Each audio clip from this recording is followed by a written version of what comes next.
The cream-colored envelope wasn't meant for my eyes. I found it tucked behind Quincy's desk calendar while searching for our wedding venue contract. My fingers trembled as I pulled it out, and my heart stopped when I saw the words prenuptial agreement printed in bold letters across the top. I'm Lana, and until 30 seconds ago, I thought I was living a fairy tale. Honey, did you find it? Quincy's voice echoed from downstairs. I quickly slipped the envelope back exactly where I'd found it, my hands shaking. Not yet, I called back, proud of how steady my voice sounded. Just going through these files. The document was dated 3 months ago. 3 months of Quincy kissing me goodnight while hiding this betrayal. 3 months of his mother Michelle's saccharine smiles as she helped plan the wedding of the century. 3 months of his father Neil patting my shoulder, calling me daughter. I heard footsteps on the stairs and quickly grabbed the venue contract from the obvious spot on his desk where it had been all along. Quincy appeared in the doorway, his perfect smile gleaming. Found it! I waved the venue contract, matching his smile with practiced ease. You're amazing, he said, wrapping his arms around me. Mom's waiting for us at the country club. Wedding planning waits for no one, right? I laughed and kissed his cheek, tasting bile in my throat. Right. The drive to the country club was torture. Quincy chatted about table arrangements while I nodded along, my mind racing through every interaction with his family. Had they all known? Had they been laughing at the self-made tech girl who thought she was good enough for their precious heir? Michelle was already seated at our usual table, surrounded by wedding magazines and color swatches. Darling, she cooed, air-kissing my cheeks. I've been thinking about the flower arrangements. The white roses you wanted are lovely, but perhaps we should consider something more traditional? I smiled, noting how she emphasized traditional, like everything else about me that didn't quite fit their mold. Actually, Michelle, I've been meaning to ask about family traditions. Quincy mentioned something interesting about his grandparents' wedding. Oh? Her perfectly manicured hand paused mid-reach for her tea. Something about protecting family assets? I kept my voice light, innocent. Michelle's smile flickered for just a moment. Behind her, I caught snippets of conversation from the next table. Edward's family fortune, that mess with the tech startup. Neil's handling of the situation. My ears perked up, but Quincy interrupted. Mom, tell Lana about the string quartet you found. The conversation shifted, but my mind was already spinning with possibilities. As Michelle droned on about music selections, I typed a quick message to my friend Peyton. Need to talk, ASAP. Lana, sweetheart. Michelle's voice cut through my thoughts. Are you all right? You seem distracted. Just excited, I lied smoothly. Everything's becoming so real. Speaking of real, Quincy chimed in, we should discuss the investment opportunity you mentioned last week. I've been thinking about it, and I'm not sure it's the right time to expand your company. I felt my smile freeze. My tech company, my baby, that I'd built from nothing. Of course he'd dismiss it, just like his father had when I'd first pitched the idea. You're probably right, I said, watching Michelle's approving nod. After all, I'll be quite busy being Mrs. Edwards, won't I? The words tasted like poison, but they had the desired effect. Both Quincy and Michelle beamed at me. My phone buzzed. Peyton had replied, My place, 7 p.m., bring wine. The rest of the lunch passed in a blur of wedding details and fake smiles. As we were leaving, I overheard another snippet of conversation from the mysterious table behind us. Prenup situation with the new girl? Neil's making sure everything's handled. Quincy squeezed my hand. Ready to go, babe? I squeezed back, my mind already formulating a plan. Actually, I promised Peyton I'd stop by tonight. Girl stuff, you know? He kissed my forehead. You're so lucky to have such good friends. No, I thought, watching him walk to the car. You're the one who's lucky. For now. Because I'd just decided something. The prenup wasn't just about money, it was about power, about control, about the Edwards family thinking they could play me like a puppet. Well, they were about to learn that this puppet had strings of her own to pull, and by the time I was done, they'd wish they'd never underestimated me. I pulled out my phone and texted Quincy's sister Tessa. Coffee tomorrow? There's something I need to discuss. The response was immediate. Finally, I've been waiting for you to figure it out. Tessa was already waiting at our usual coffee spot when I arrived, 2 steaming cups on the table. Her perfectly manicured fingers drummed against the ceramic as she watched me approach. So, she said, pushing 1 cup toward me, you found the prenup. I nearly choked on my first sip. How did you? Please? Tessa rolled her eyes. I've been watching you play happy bride-to-be for weeks. Yesterday at lunch, you looked ready to stab someone with a butter knife. I leaned forward. Did you know? About the prenup? Of course. Mom and Dad have been planning it since your second date. She paused, studying my face. The real question is, what are you going to do about it? I haven't decided yet. I stirred my coffee, watching the cream create patterns. But I'm curious why you're willing to help me. Tessa's laugh was sharp. Because dear brother Quincy isn't the only one they're trying to control. Did you know they killed my startup idea last year? Said it wasn't appropriate for an Edwards to run a social media company. What about that tech proposal you mentioned at Christmas dinner? I asked, remembering how quickly Neil had dismissed it. The AI-driven personal shopping platform? Tessa's eyes lit up. Dad said it was too risky. But you...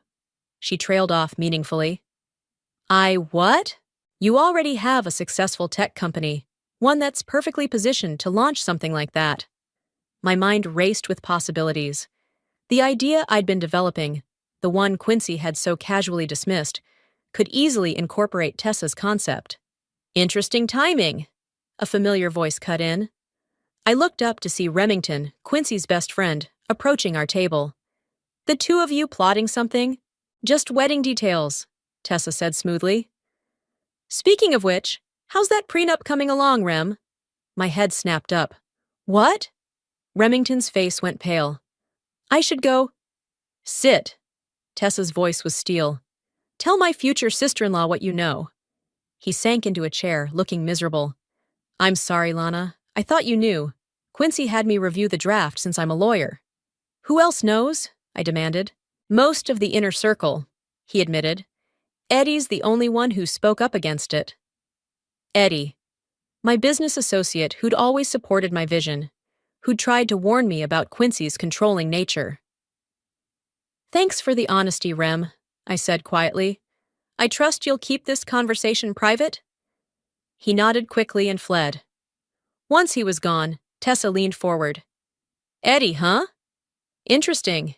He's been making waves in the tech sector lately. He has? This was news to me. Oh yes, in fact. Tessa pulled out her phone and showed me a recent article about emerging tech innovations. Eddie's company was featured prominently. My phone buzzed. A text from Quincy. Dinner with Mom and Dad tonight. Wear something nice. Perfect timing, Tessa smirked. They're probably planning to spring the prenup on you soon. They like to do these things in public to avoid scenes.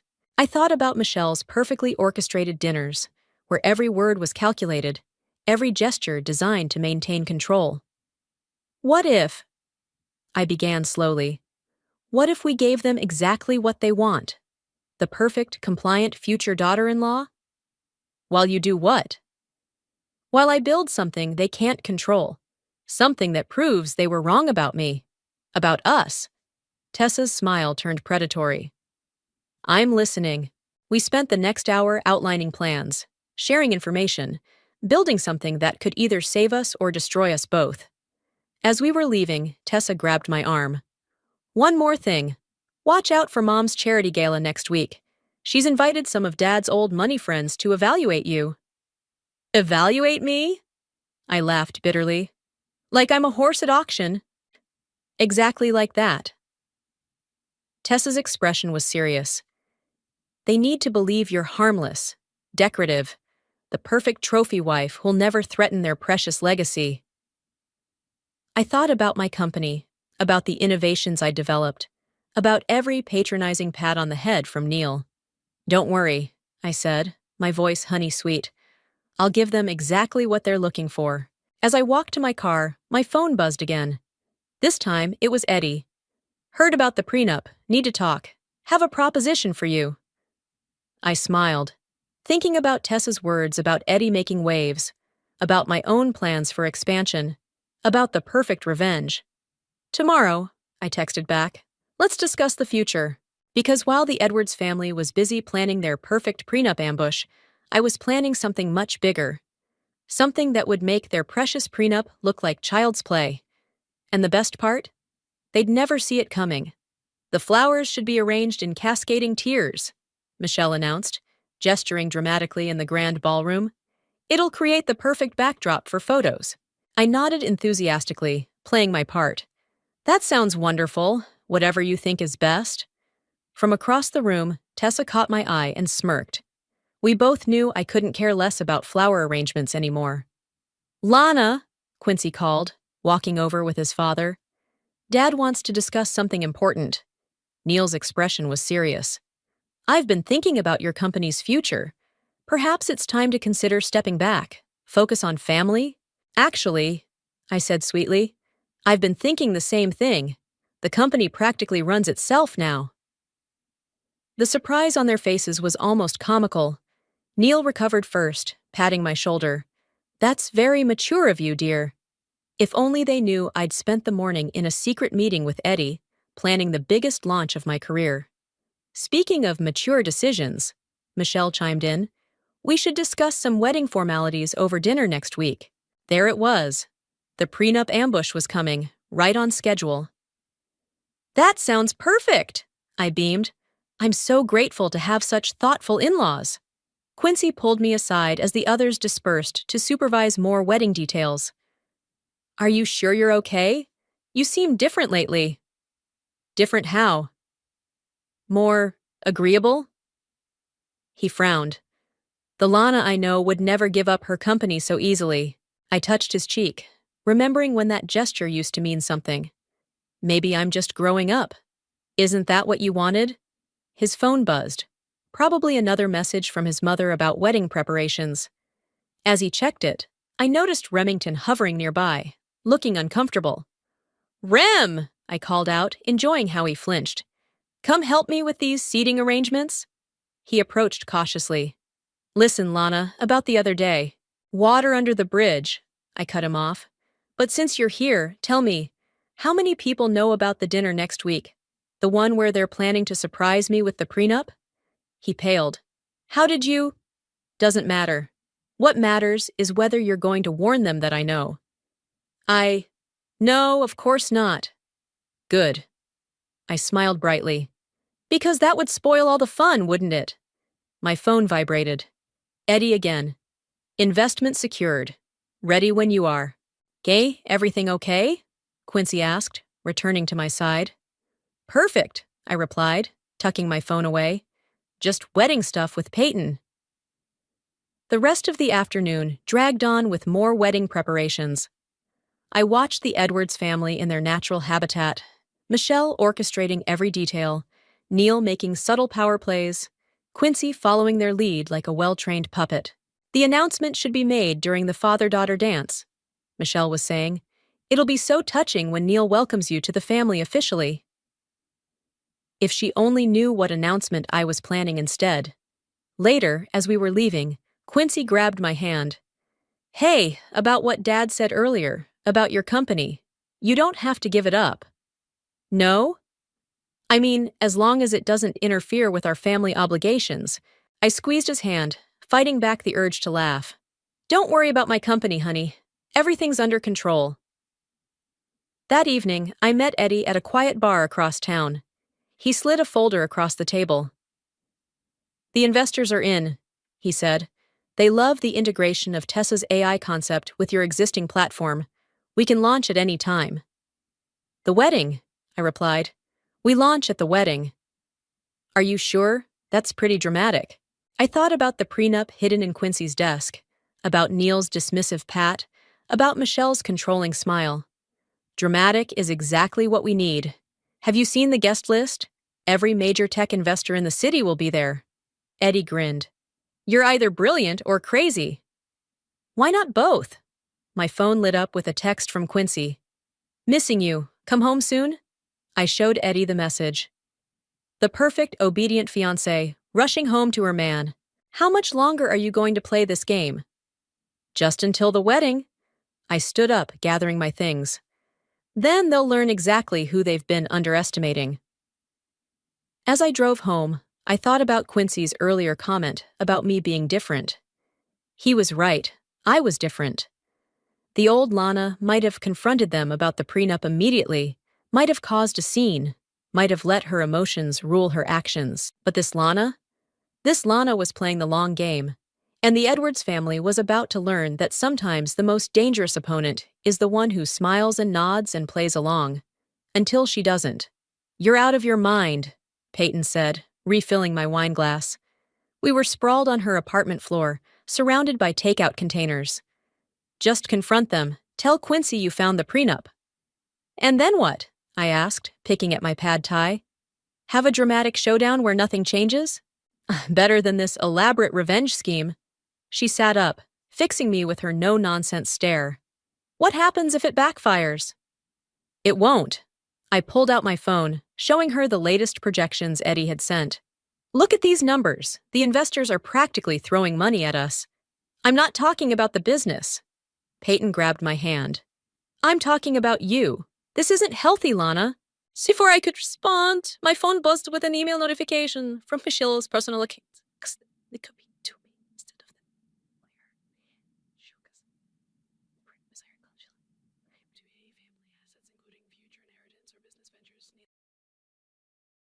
the once Quincy presents it at dinner, she'll have no choice but to sign Peyton's expressions up. Oh, honey. They've been planning this for months, I continued, scrolling through the email chain. Listen to this. She's becoming too ambitious. The prenup will ensure she stays in her place. That's horrible, Peyton whispered. Want to know the best part? I laughed bitterly. They've already scheduled the signing for right after dinner. The lawyer will be waiting at their house. Okay. Peyton stood up, pacing. Now I get it. Now I understand why you're doing this. But are you sure a public takedown at your wedding is the answer? My phone buzzed again.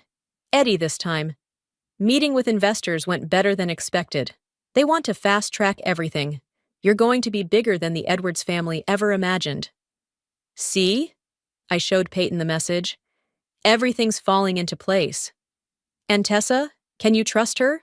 She has as much to gain from this as I do. I pulled up the prototype of our integrated platform. Look at what we've built. This isn't just about revenge anymore. It's about proving them wrong about both of us. Peyton studied the screen, then looked at me. You really love this, don't you? The business, the innovation. This is your real passion. It is.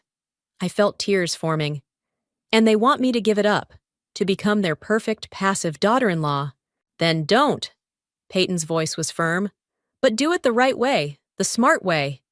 That's what I'm doing. I stood up, gathering my things. The Edwards family understands one thing, power. So I'm going to take theirs away. Just promise me something, Peyton called as I reached the door. Don't lose yourself in this revenge plot. The Lana I know is better than that. I paused. The Lana you know died the moment she found that prenup. Outside, I checked my messages. One from Quincy. Mom wants to know your dress size for alterations. One from Tessa. Dad's bragging about how he's handling you. It's disgusting. And one from Eddie. Need to meet. Found something interesting in the Edwards Company financials. I headed straight to Eddie's office. He was waiting with a stack of papers. Look at this, he said, spreading documents across his desk. Their tech division is struggling. They've been covering it up, but they're desperate for innovation. The exact kind of innovation our new platform provides, I realized. Exactly. Eddie's eyes were bright. They're not just dismissing your ideas, Lana. They're terrified of them. I studied the numbers, feeling a surge of vindication. Send everything to my lawyer. And Eddie, thank you for believing in me when they wouldn't. He caught my hand as I turned to leave. They're fools, you know, to underestimate you like this. For a moment, I saw something in his eyes. Admiration, maybe something more. But I pulled away. Save it for the wedding, I said. That's when they'll all see exactly what they underestimated. Driving home, I thought about Peyton's warning about losing myself. But as I pulled into the driveway of the house I shared with Quincy, seeing the lights on, knowing he was inside probably texting his mother about wedding details, I realized something. I wasn't losing myself. I was finding myself. The real me, not the version the Edwards family tried to mold me into. And in 2 weeks, at what was supposed to be the society wedding of the year, everyone else would find her too. My phone lit up one last time. Michelle. Don't forget, dinner next week. Wear the blue dress Quincy bought you. We have something special planned. I smiled at the message. Can't wait, I replied. It'll be a night to remember. They had no idea how right I was. I wore the blue dress. Of course I did. It was all part of the performance. You look stunning, Michelle gushed as we entered their mansion. Doesn't she look perfect, Neil? Neil nodded approvingly. Like a true Edwards woman. I caught Tessa rolling her eyes behind them. She was wearing black, ever the rebel. Dinner is served, the housekeeper announced, and we filed into the formal dining room. I noticed the extra place setting immediately. Are we expecting someone? I asked innocently. Just Richard, our family lawyer, Michelle said casually. He often joins us for important family discussions. Quincy squeezed my hand under the table. He looked nervous, which almost made me feel sorry for him. Almost. Actually, I said, reaching for my wine. I wanted to talk about something important too. The room went silent. This wasn't in their script. I've been thinking about what you said, Neil, about stepping back from my company. I paused, watching their eager expressions. You were right. Michelle nearly dropped her fork. We were? Absolutely. Family should come first. I smiled warmly. In fact, I've already started the process of stepping down as CEO. Quincy stared at me. You have? Of course, honey. I want to focus on being the perfect wife. I turned to Michelle. I was hoping you could teach me more about managing the household, planning charity events. The relief on their faces was palpable. Neil actually raised his glass. To Lana and her wise decision. The doorbell rang, right on cue. That'll be Richard, Michelle said, standing. He has some paperwork we should discuss. Before he joins us, I said quickly. There's something else. I pulled out my phone. I found this fascinating article about the Edwards Tech Division. The numbers seem concerning. Neil's face hardened. Business discussions can wait. But isn't the company's stability important for our future? I pressed, especially with the recent market volatility. What do you know about market volatility? Neil snapped, his mask slipping. More than you think. I met his gaze steadily. Just like I know about the prenup in Quincy's desk. The room went deadly quiet. Michelle sank back into her chair. How long have you known? Quincy whispered. Long enough. I turned to him. Long enough to wonder why you didn't trust me enough to discuss it openly. It's standard procedure, Neil cut in, for protecting family interests. Is that what you call it? I laughed softly. Funny, in your email to Michelle, you called it keeping me in my place. Michelle went pale. That was a private conversation. Like the private conversations about how to ambush me tonight, how to force me to sign away my rights. I stood up slowly. Did you really think I was that naive? The doorbell rang again. Richard the lawyer, right on schedule. Sit down, Neil ordered. You're being hysterical.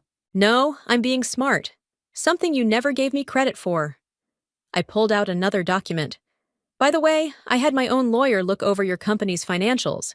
Interesting how you've been hiding those losses. Tessa leaned forward, suddenly interested. What losses? Tessa, stay out of this, Michelle warned. Why? So you can control her too? I asked. Like you tried to control her business ideas? That's enough. Neil slammed his hand on the table. You're right, it is enough. I gathered my things. The prenup, the manipulation, the condescension. I'm done. Lana, please. Quincy reached for me. We can talk about this. Talk? I pulled away. Like you talked to me about the prenup? Or like you talked to Eddie about my business proposals behind my back? His face fell. How did you? I know everything. I headed for the door. And soon, everyone else will too. If you leave now, Neil called after me, you'll regret it. I turned back one last time. No, you'll regret underestimating me. The wedding's still on, but not for the reasons you think. Tessa stood up. I'm coming with you. Sit down, Michelle ordered. Make me, Tessa challenged, grabbing her purse. Outside, the night air was cool on my face. Tessa caught up with me at my car. That was beautiful, she said, but you know they'll try to stop the wedding now. Let them try. I showed her the latest numbers from our platform launch. We're ready. My phone buzzed. Eddie, everything's set for the wedding. No turning back now. Good, I texted back. Tessa peered at my screen. You're really going to do it? Humiliate them at their own society event? I thought about Michelle's smug smile, Neil's dismissive tone, Quincy's betrayal. No, I replied. I'm going to show them exactly what they tried to suppress, and I'm going to do it in front of everyone they've ever tried to impress, because sometimes the best revenge isn't just about getting even, it's about rising above. And I was about to rise higher than they could ever imagine. The numbers are incredible, Eddie announced, spreading the latest reports across his desk. We're looking at a valuation 3 times higher than initial projections. I leaned forward, scanning the figures. And the launch timeline? Everything's ready. We can go live during your wedding speech. He hesitated. Are you sure about the timing? It's pretty dramatic? I smiled. That's the point. My phone buzzed.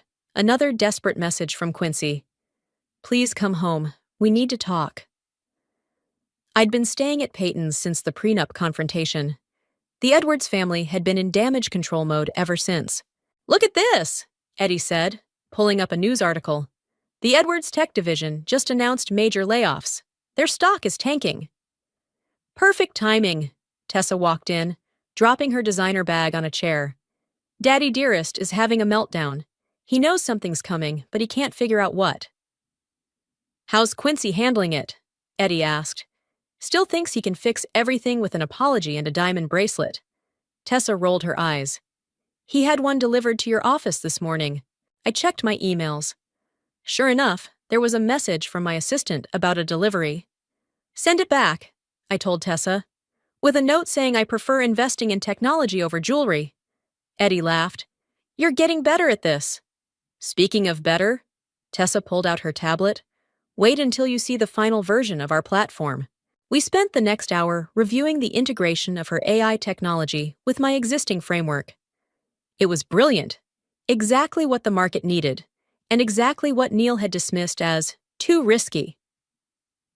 The investors are practically fighting each other to get in, Eddie confirmed. Once we announce at the wedding. My phone interrupted again. Michelle this time. Darling, please be reasonable. Everything we did was for the family's protection. Protection from what? I muttered. A self-made woman who might actually succeed? Oh, you'll love this. Tessa looked up from her phone. Mom just called an emergency board meeting. Apparently, there are concerns about the company's direction. Let them worry, I said, gathering my things. We have a wedding to prepare for. Later that evening, I met Peyton for dinner. She took one look at my face and ordered wine. You're really going through with this? Watch. I pulled up the platform demo on my phone. This is what they tried to suppress, what they called too ambitious. Peyton whistled. This is incredible, Lana. But why wait? Why not launch now? Because, I started, but was interrupted by Remington approaching our table. Lana? He looked uncomfortable. Can we talk? I gestured to the empty chair. About what? The prenup? The wedding? Or how everyone knew except me? About Quincy. He sat down heavily. He's a mess. And his parents. They're planning something. Of course they are. I took a sip of wine. Let me guess. They're going to try to stop the wedding? Worse. Rem leaned forward. They're going to announce the sale of your company's main competitor during the reception. They think it'll overshadow whatever you're planning. I exchanged looks with Peyton. This was even better than we'd hoped. Thanks for the warning, I said sincerely. But trust me, they're going to regret that move. After Rem left, Peyton grabbed my hand. Okay, now I get it. The wedding timing, everything. You're not just exposing them. I'm letting them dig their own grave, I finished, while building something they can't touch. My phone lit up with a message from Eddie. Final investors confirmed. We're set for the wedding. Another from Tessa. Mom's having the prenup revised, making it even stricter. Little does she know. And finally, one from Quincy. I love you. Please don't throw everything away over a misunderstanding. I showed Peyton the messages. A misunderstanding. That's what he calls it. Are you sure you're ready for the fallout? She asked softly. This isn't just about business anymore. I thought about the last few weeks.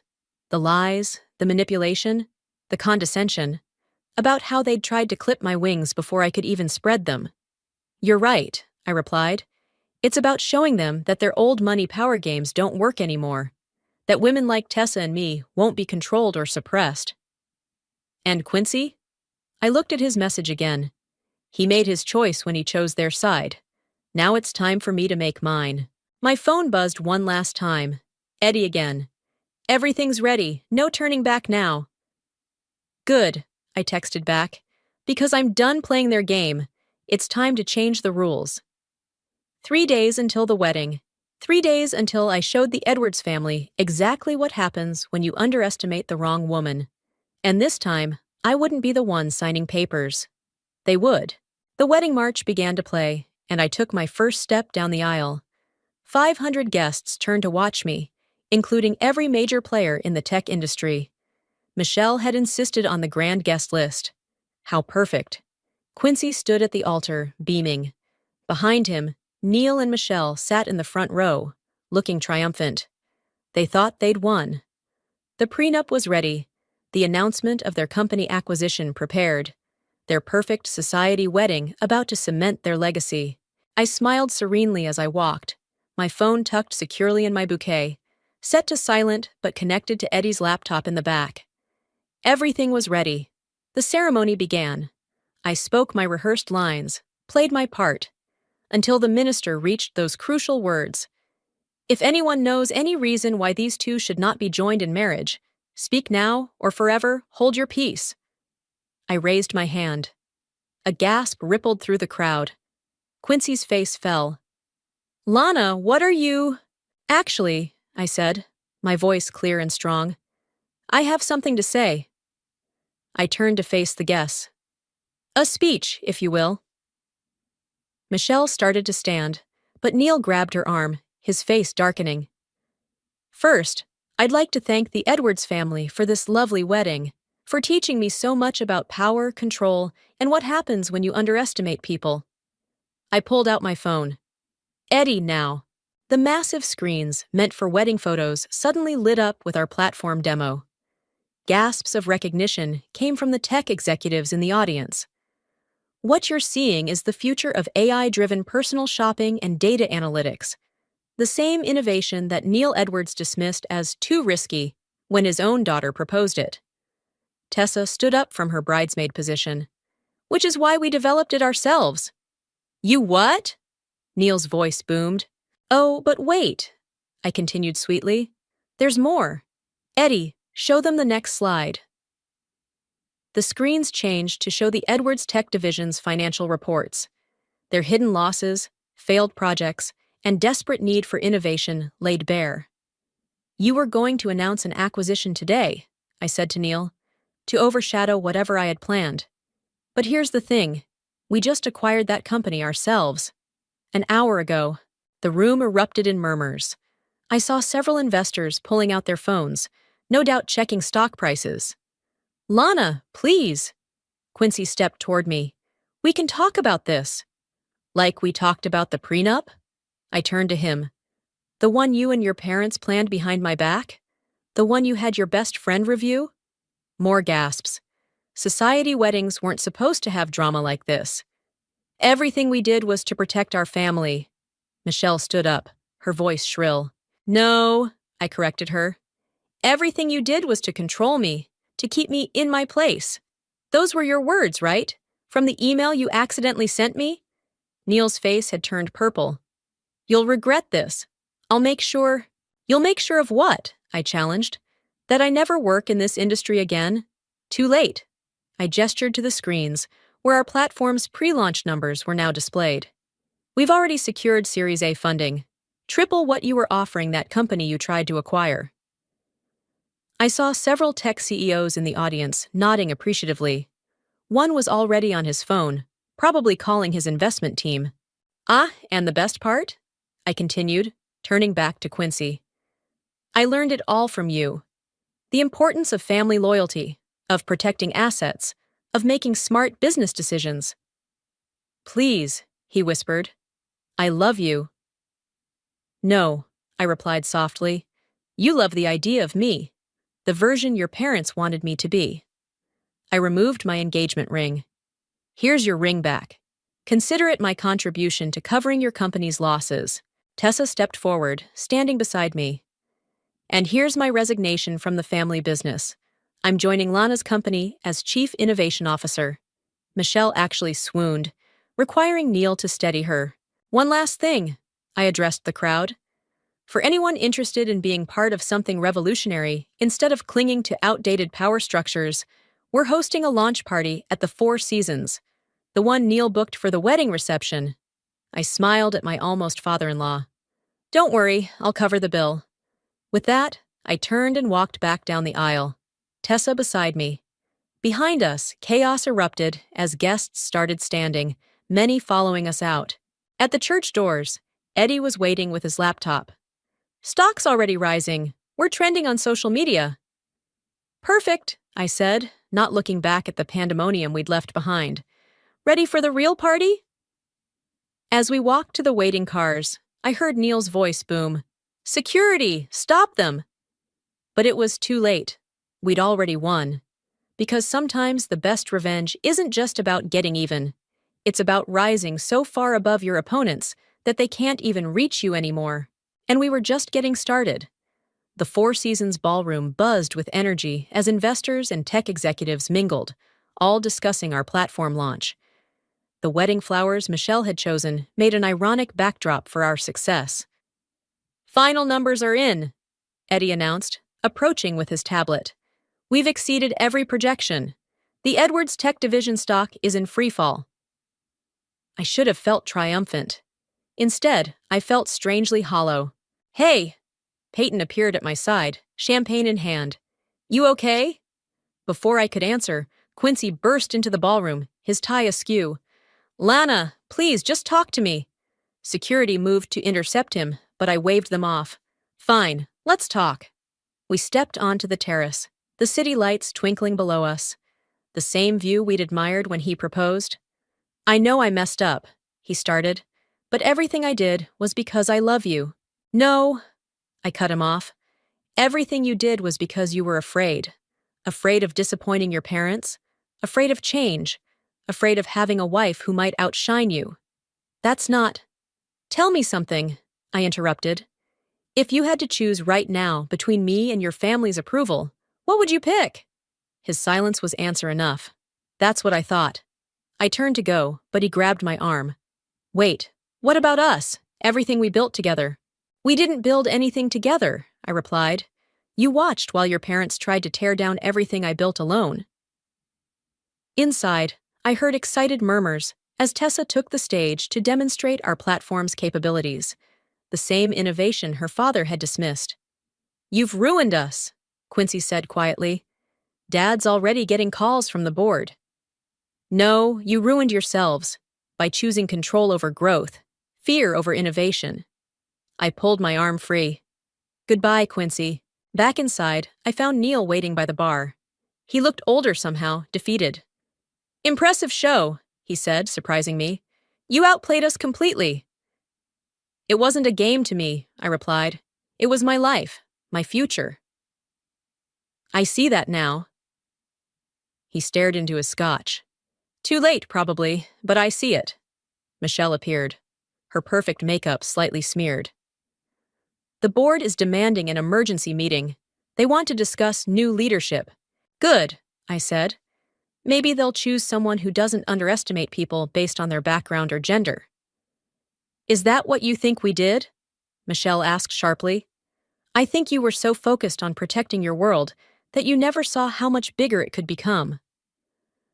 I left them there, moving through the crowd toward where Eddie was speaking with a group of investors. He smiled as I approached, that same look of admiration in his eyes. Ready to announce the international expansion? He asked. Actually, I said, I need a minute.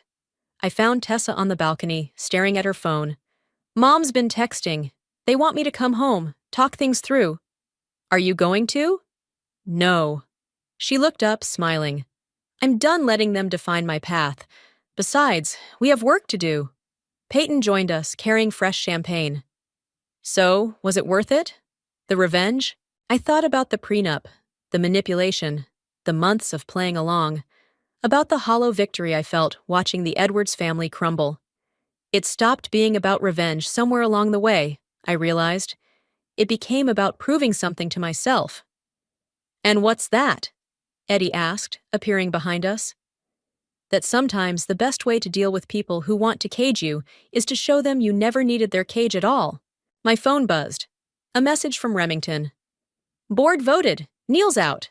They want new leadership. Interested? I showed the message to Tessa. She grinned. Now that would be poetic justice.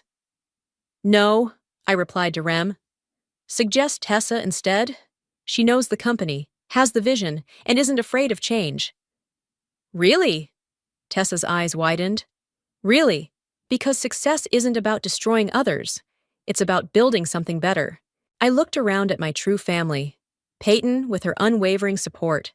Eddie with his quiet belief in me. Tessa with her shared vision of the future. Besides, I raised my glass, we have an empire to build. As we clinked glasses, I caught a glimpse of Quincy leaving the ballroom, shoulders slumped. For a moment, I felt a twinge of what might have been regret. Then I turned back to my team, to our success, to our future, and realized something important. Sometimes the happiest endings aren't about getting revenge or finding love. Sometimes they're about finding yourself. And I had never felt more found. To new beginnings, I said. To building something better, Tessa added. To us, Peyton finished. And in that moment, surrounded by truth instead of pretense, strength instead of control, love instead of manipulation, I knew I had won something far more valuable than revenge. I had won my freedom,